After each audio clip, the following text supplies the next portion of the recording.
स्वागत आहे. कल्याण डोंबिवली महानगरपालिकेच्या निवडणुकीचे बिगुल वाजले असून 15 जानेवारी रोजी कल्याण डोंबिवली महानगरपालिकेच्या निवडणुका होत आहेत. प्रभाग क्रमांक 8 मधून कांचन कुलकर्णी ह्या काँग्रेसतर्फे निवडणूक लढवित आहेत. नमस्कार कांचनताई. नमस्कार ताई. बरं, काय सांगाल, आज तुम्ही काँग्रेसतर्फे प्रभाग क्रमांक 8 मधून निवडणुकीच्या रिंगणात उतरला आहेत. आज तुमचा एबी फॉर्म देखील वैध ठरलेला आहे आणि तुम्ही या निवडणुकीत तुम्हाला प्रभाग क्रमांक 8 हा कसा वाटतो आहे? खरोखरच या प्रभागाचा विकास झाला आहे का असं तुम्हाला वाटतं?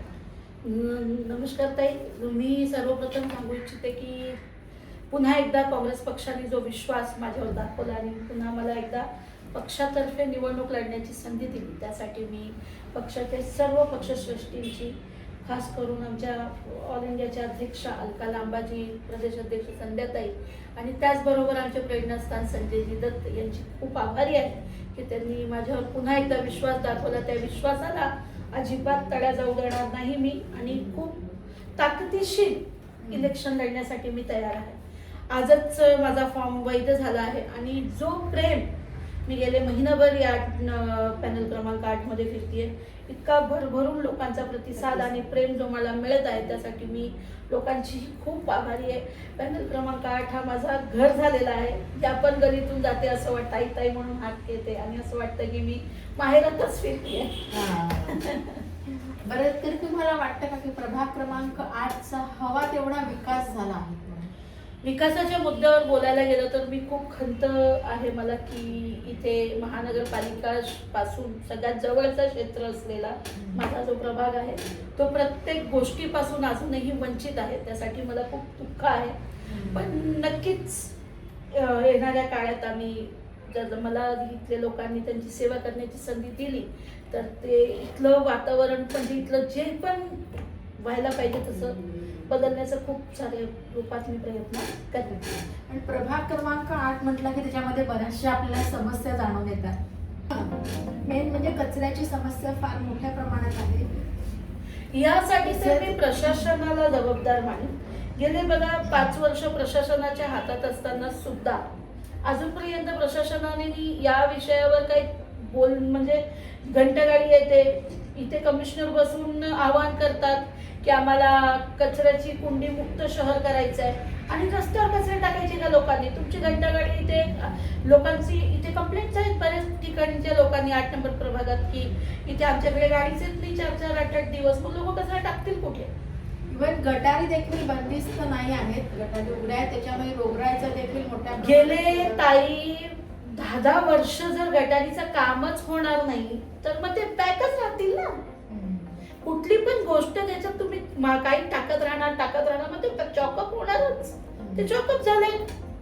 जे गेले 5 वर्ष कुठल्याच प्रकारचे लोकप्रतिनिधी नाहीयेत महानगरपालिकेत.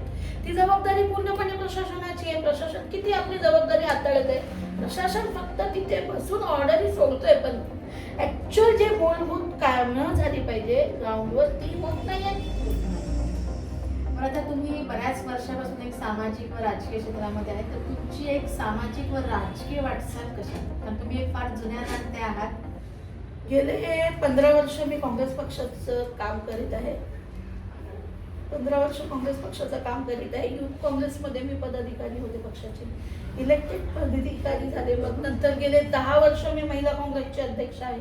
2015 साली प्रभाग क्रमांक 20 मधून मला कॉर्पोरेशनची निवडणूक लढण्याची संधी मिळाली.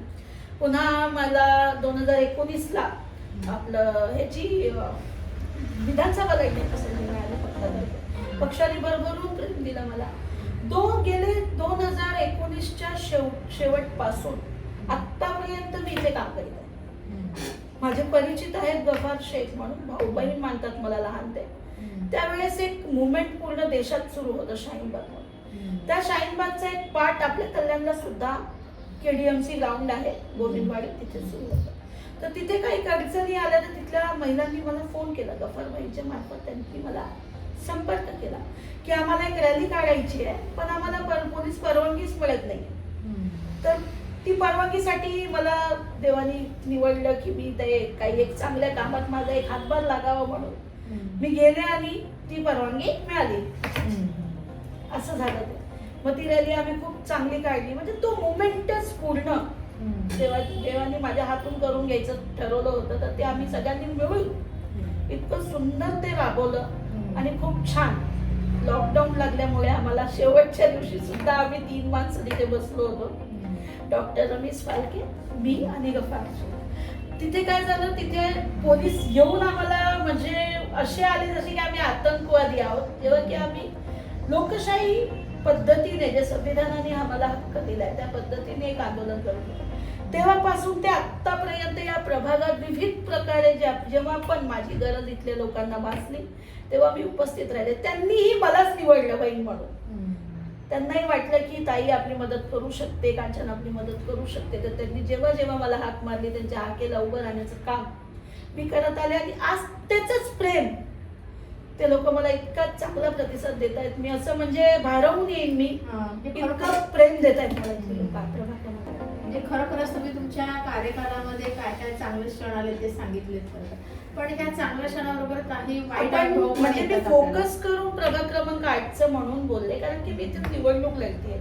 प्रत्येक जणांचं म्हणणं आहे की मी बाहेरून आली आहे, पण मी इथल्या मी तर घर मानतीये ना, आणि लोकही मला घरासारखी मानताय. काही विरोधकांच्या म्हणण्याने काही होत नाही. विरोधक असतातच विरोध करण्यासाठी. बरं, आता तुम्ही निवडून आल्यानंतर आता ही बरीचशी कामं तुम्हाला दिसत आहेत. प्रभाग क्रमांक 8चा बराच विकास, आणि सध्याचं पर्व हे विकासाचं आहे. विकासाच्या दृष्टीने वाटचाल करणं देखील आवश्यक आहे. एखाद्या प्रभागाचा विकास झाला की आपोआप शहराचा देखील विकास होतो. तर त्या दृष्टीने तुम्ही जर म्हटलं तर मला हे सगळ्यात पहिले हे काम करायचं आहे, तर असं तुम्ही कुठलं काम सांगू शकाल की प्रभाग क्रमांक 8 मध्ये सर्वप्रथम प्रशासनाला पूर्ण घेऊन या प्रभागाचा एक दौरा करणार आहे आणि कुठे कुठे काय काय काम करायचंय पहिले त्यांच्या निदर्शनात आणणार आहे आणि मग त्यांच्यावर मॉनिटरिंग करून घेणार आहे. आणि घ्यावंच लागेल. माझा प्रभाग, माझं घर, माझं घरच स्वच्छ राहिलं एकदा मी शहराविषयी कधी चर्चा करायला सभागृहात. तर घर कुठली पण सुरुवात करायची असते तर माणसाने स्वतःपासून आणि स्वतःच्या घरापासून करायची असते. तर माझी सगळ्यात प्रथम जबाबदारी राहील, मी इथली पॅनल क्रमांक 8 मधली उमेदवार असल्यामुळे किंवा इथली मी नागरिक असल्यामुळे या शहराची, की पहिले मी माझं घर स्वच्छ करावा. तर साफसफाई म्हणजे जी स्वच्छतेचा मुद्दा आहे तो माझा प्रथम राहील. तसं तिथं पाण्याचा पण प्रश्न आहेच. पाण्याचं खूप गांभीर्य म्हणजे इतकं प्रश्न आहे की गेले 25 वर्ष झाले इथे नवीन पाईपलाईन सुद्धा टाकली गेली नाही आणि इतकं घाण पाणी येतोय लोकांना पिण्यासाठी. आता जेव्हा मी तिथे जाते तर मला अक्षरशः असं वाटतं की मी कुठल्या गावखेड्यात आली, जेव्हा की शहरापासून सगळ्यात जवळ असलेला माझा प्रभाग आणि मूलभूत सुविधेपासून वंचित. खूप खंत वाटते मला. बरं, एक 15 जानेवारी रोजी मतदान होत आहे. तुम्ही मतदारांना काय आव्हान कराल? मी मतदारांना फक्त एवढंच आवाहन करेन की आपण मोठ्या प्रमाणात, पूर्ण शहराच्या मतदारांना मी आवाहन करेन की आपण मोठ्या प्रमाणात घराबाहेर निघावा. पर्सेंटेज जेव्हा वोटिंगचे वाढतात तेव्हाच बदल घडतं आणि हीच वेळ आहे बदल घडवण्याची. तर माझी आपल्या कल्याण डोंबिवलीकरांना विनंती आहे, पॅनल क्रमांक 8 मध्ये राहणाऱ्या माझ्या सगळ्या भाऊ बहिणींना विनंती आहे की आपण जास्तीत जास्त मोठ्या प्रमाणात मतदान करावा आणि बदल घडवावा. आणि मी प्रामुख्याने ताई माझ्यासाठी आवाहन करेल माझ्या लोकांना की आपल्याला विनंती आहे की आपल्या बहिणीला आपण 5 वर्ष आपली सेवा करण्याची संधी द्या. येणाऱ्या 15 तारखेला पॅनल क्रमांक 8 मध्ये जास्तीत जास्त मोठ्या प्रमाणे मतदान कराल हीच आशा करते.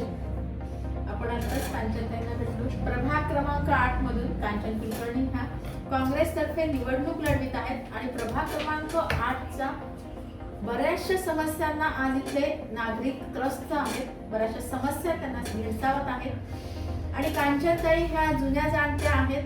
कुठला प्रश्न कशा पद्धतीने हाताळायचा व कशा पद्धतीने सोडायचा ह्या त्या चांगल्याच जाणतात. त्याच्यामुळे इथल्या मतदारांना जर कांचनताई निवडून आल्यास तर त्यांना चांगलाच फायदा होईल आणि इथल्या बऱ्याचशा समस्या सुटतील. तर आपण एक आशा करूयात की कांचनताई ह्यांना इथले मतदार मोठ्या प्रमाणात पाठिंबा देतील आणि मोठ्या मताधिक्याने निवडून देतील अशी आपण एक आशा करूया. जय हिंद, जय महाराष्ट्र.